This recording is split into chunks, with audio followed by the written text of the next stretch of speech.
Hello and welcome back to The Game On. I'm Hannah Morales, and joining me today, as always, is our brilliant football analyst, Gaffers Gesselsees. Gaffer, it's been a whirlwind summer, hasn't it? It certainly has, Hannah. And if there's one story that's dominating headlines right now, it's the transfer market. The window is wide open, clubs are splashing cash, and players are on the move. From blockbuster deals to shock exits, it's chaos out there, and we're here to break it all down. Chaos is the word, Gaffer. Let's dive straight in with one of the biggest stories, Liverpool's Luis Díaz. Sources are saying Bayern Munich and Liverpool are in advanced talks for a £65.5 million transfer. That's about $88 million. Gaffer, what's the vibe around this one? Oh, Hannah, this is a massive move. Diaz has been electric for Liverpool. Pace, flair, and a knack for big moments. But with Arne Slot coming in as manager, it seems Liverpool are reshaping their squad. The Athletic and ESPN are reporting that Bayern are close to sealing this deal, and Diaz has even been given permission to leave Liverpool's preseason camp in Tokyo to finalize it. That's a bold statement from the Reds, letting a player of his caliber go mid-tour. It's a statement, all right, Gaffer. Diaz missed Liverpool's friendly against AC Milan, and Slot confirmed it was due to transfer speculation. I mean, £65.5 million is no small fee, but is Bayern getting a bargain here, or are Liverpool cutting their losses? It's a bit of both, Hannah. Diaz has been a fan favorite at Anfield, but Liverpool tried twice to renew his contract and couldn't reach an agreement, according to the Times. That's likely pushed them to cash in now rather than risk losing him for less later. Bayern, on the other hand, are getting a proven Premier League winger who can tear defenses apart. For £65.5 million, it's a steal in today's market, especially when you compare it to, say, Liverpool's own £100 million signing of Florian Wirtz from Bayer Leverkusen. Oh, let's talk about Wirtz. Liverpool breaking their transfer record for the young German star, £100 million. That's a hefty price tag, Gaffer. What makes him worth it? Florian Wirtz is a generational talent, Hannah. At just 22, he's already tearing up the Bundesliga, named in the team of the season with 22 goals and 12 assists last term, per The Athletic. He's versatile, can play as a number 10, on the wing, or even deeper in midfield. Liverpool's move for him screams ambition, especially after losing Diaz.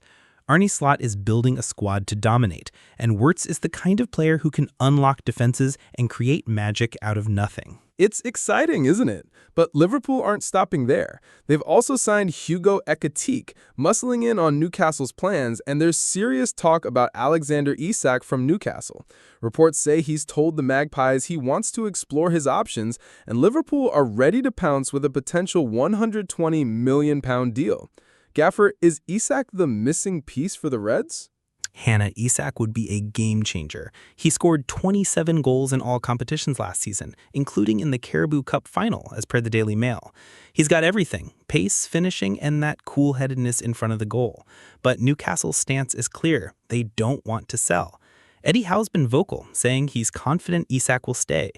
The problem, Isak's frustrated after former sporting director Paul Mitchell refused to offer him a new deal with the wages he wanted, citing COVID and sustainability rules. That's created tension, and Liverpool are circling. Tension is right.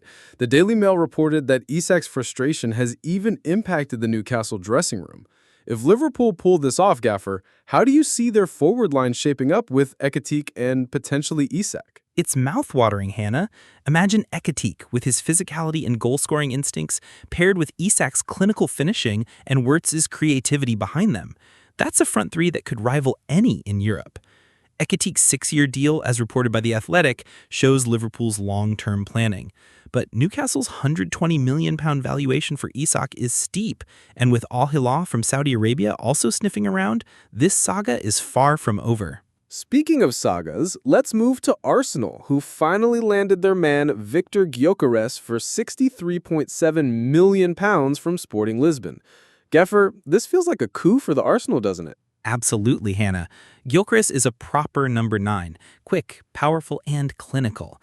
He's coming off a stellar season at Sporting, scoring in the Champions League, and now he's wearing Arsenal's iconic number 14 shirt.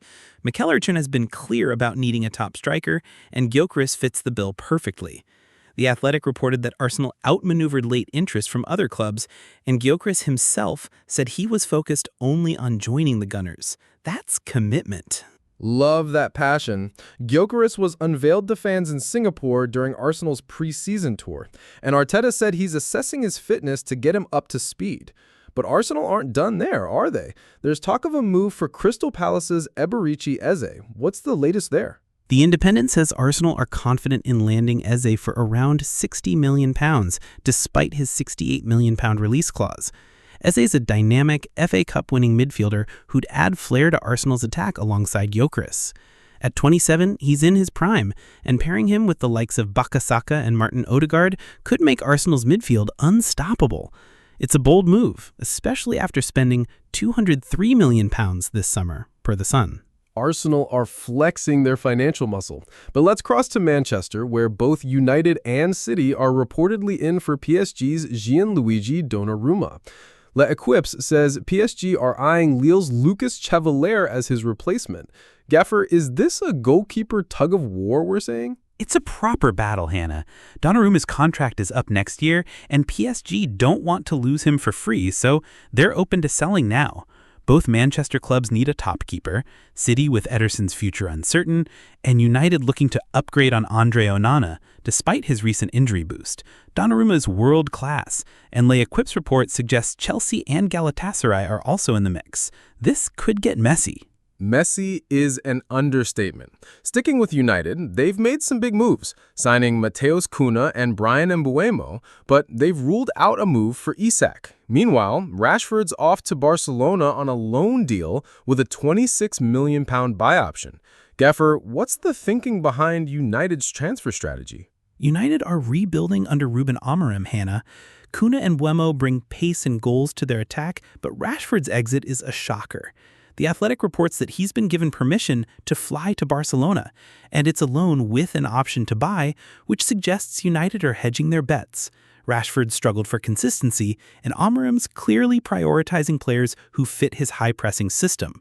The fact that they've also got a 3-striker shortlist with Aston Villa's Oli Watkins among the targets shows they're planning for the future. It's a new era at Old Trafford, for sure. And what about Nottingham Forest's Morgan Gibbs-White? Spurs thought they had him with a £60 million release clause, but he signed a new 3-year deal. Gaffer, how big is this for Forest? It's massive, Hannah. Gibbs-White was a key target for Spurs, but Forest fought tooth and nail to keep him. The Athletic reported Forest even threatened legal action over Spurs' alleged illegal approach, claiming they didn't have permission to speak with him. Gibbs-White's 7 goals and 8 assists last season helped Forest finish 7th and qualify for Europe. His new deal until 2028 is a statement from owner Evangelos Marinakis that Forest are here to compete. That's a power move from Forest. Gibbs-White himself said he feels at home there, and with Marinakis' ambition, it's clear they're building something special. Now, let's touch on Chelsea, who've broken the women's transfer world record for Naomi Girma and are reportedly targeting more USWNT stars. How does this fit into their strategy for UCL glory? Chelsea are going all in, Hannah. Signing Girma in January was a statement. They're building a squad to dominate the UEFA Women's Champions League. The transfer rumor mill suggests they're not stopping there, with more USWTNT players in their sights. It's about blending world-class talent with their existing core to create a dynasty. Girma's defensive solidity is a perfect foundation, but they'll need to integrate these stars quickly to challenge the likes of Barcelona and Lyon. Speaking of Barcelona, their women's team is making waves too. But let's focus on the men's side for a moment. Hansi Flick confirmed that new signing Rune Bardghji from Copenhagen is in contention for the first team. Gafford, is this a sign of Barcelona's youth revolution? It's a smart move, Hannah. Bardghji's a rising star, and Flick's comments to the press show he's ready to give young players a chance. With Marcus Rashford also joining on loan and performing in their preseason win against Vissel Kobe, Barcelona are balancing experience with youth. Flick's got a tough season ahead, but players like Bardghji could be the spark they need to compete for La Liga and the Champions League. It's exciting to see these young talents stepping up. Now, let's talk about Newcastle's transfer headaches. Not only is Isaac pushing for a move, but Brentford's Jon Wissa has threatened to never play for the Bees again unless he joins Newcastle. Gaffer, what's going on there? It's a bold ultimatum from Wissa, Hannah. BBC Sport reported that he left Brentford's pre-season camp in Portugal to hold showdown talks after Newcastle's £25 million bid was rejected. With only 1 year left on his contract, Wiss is desperate for Champions League football, and Newcastle are his dream move. But Brentford are digging in, especially after losing Brian Mbeumo and Christian Norgard. Newcastle have a four-man shortlist: Nicholas Jackson, Ollie Watkins, Wissa, and Benjamin Sesko if Isaac leaves, but Eddie Howe still hoping to keep his star striker. It's a tense situation at St. James Park. And let's not forget Joao Felix, who's reportedly set for a £44 million move to Al Nassr per Sky Sports. Gaffer, is Saudi Arabia becoming the new destination for Europe's top talents? It's certainly a growing trend, Hannah. Felix's move to Al Nassr follows a pattern of Saudi clubs flexing their financial muscle, with Antony's agent also confirming he's open to a move to the Middle East, as reported by Win-Win. It's clear the Saudi Pro League is attracting big names. Al Hilal's performance in the Club World Cup shows they're not just buying players, they're building competitive teams to rival Europe's best. It's a new frontier in football, no doubt. Before we wrap up, let's touch on the women's game again. The Lionesses are gearing up for the Euro 2025 final, and reports say they're set for a massive payday if they win. Gaffer, how big is this moment for women's football? It's huge, Hannah. The Lionesses reaching the Euro 2025 final is a testament to their growth under Serena Wigman. The reported bonus, though, is a sticking point. It's only a tenth of what the men's team would have earned for Euro 2024, per The Sun. That gap needs to close, but the exposure and excitement around this final, with stars like Alex Greenwood and Ella Toone shining, is pushing women's football to new heights. A win against Sweden in the quarters could set them up for glory. Absolutely. It's a pivotal moment. Gaffer, we've covered a lot today, from Díaz's Bayern move to Gyökeres at Arsenal, Rashford's Barcelona switch, and the Lionesses' Euro dreams. What's the one story you're keeping your eye on as the transfer window rolls on? For me, Hannah, it's Alexander Isak. His situation at Newcastle could define the market. If Liverpool or Al Hilal meet that £120 million valuation, it'll send shockwaves. But if Newcastle hold firm, it's a statement of their ambition. Either way, it's must-watch drama. Couldn't agree more, Gaffer. That's all we've got time for today on The Game On. Thanks for joining us, and a big thank you to you, Gaffer Guessies, for your brilliant insights. To our listeners, keep up with all the transfer action, and we'll be back next week with more. Until then, stay in the game. Cheers, Hannah. Let's keep the football fever alive.